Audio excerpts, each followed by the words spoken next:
Alright, what's up, guys? We did the super shoe lineup.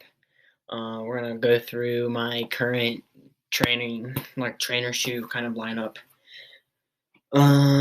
Most of you guys know I work at Garry Gribbles, so I do have quite a bit of shoes right now.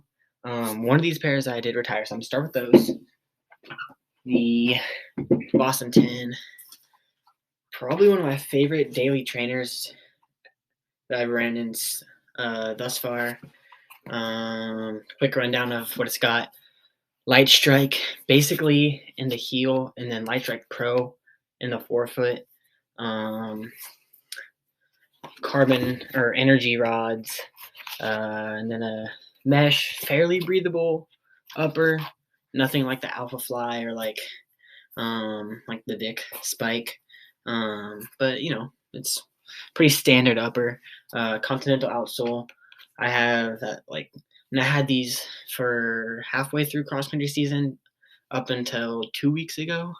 So I mean, there's probably 450 plus miles on these. Keep in mind I like alternate shoes, that's why it's not like 1,000 or whatever right now. But I mean, I like these a lot. Really good long run shoe, tempo, just getting in the mileage kind of shoe. That's what I use it for mainly. Especially like long runs though, or like a progressive run, because it has the energy rods when you want to go faster, and the Light Strike Pro, but also has the longevity of just kind of general Light Strike with a little bit more density. Has the nice gusseted tongue, so it has a good lockdown, even if your shoe comes untied for whatever reason. I mean, that's not a big deal, but I don't even know. Continental also is great. Yeah, just all around really good shoe.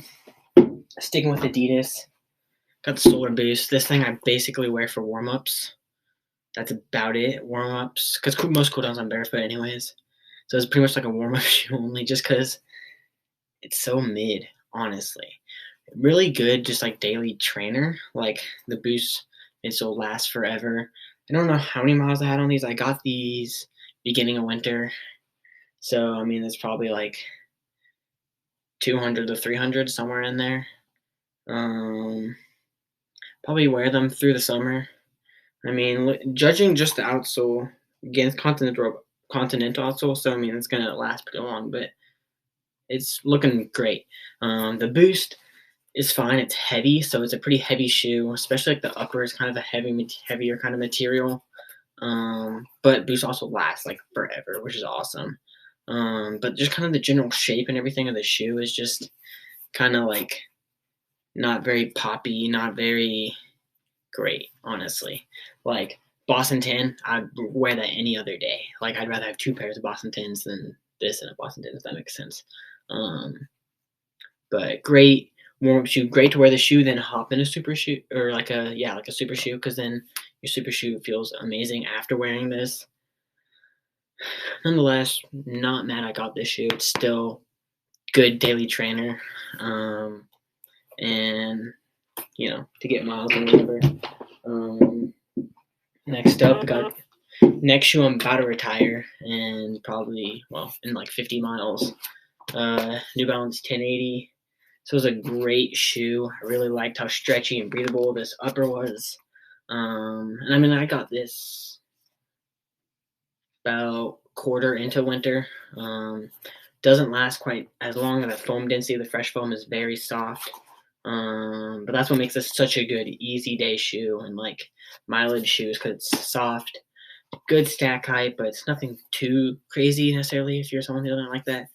The little insole you can kind of feel in your heel, and like the way the heel cup is, but that feeling goes away after like a minute. A lot of people don't like this hard plastic. Mine actually broke, so it's like a little crack on the plastic kind of in the heel cup, but I don't think that really affects anything. Can't say I did it right on them, but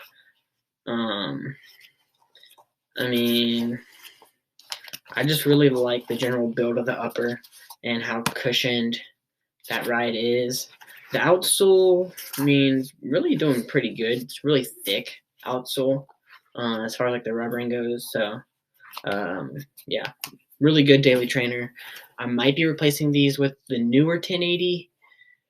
I was thinking maybe even 880, but I think the 1080 just got more cushion to it. So I'm thinking that, or maybe the New Balance More, or maybe even Saucony Ride to replace this once a little bit into the summer. Then the newest shoe I've added to my lineup is the Peg. I flashed this at the beginning of the video.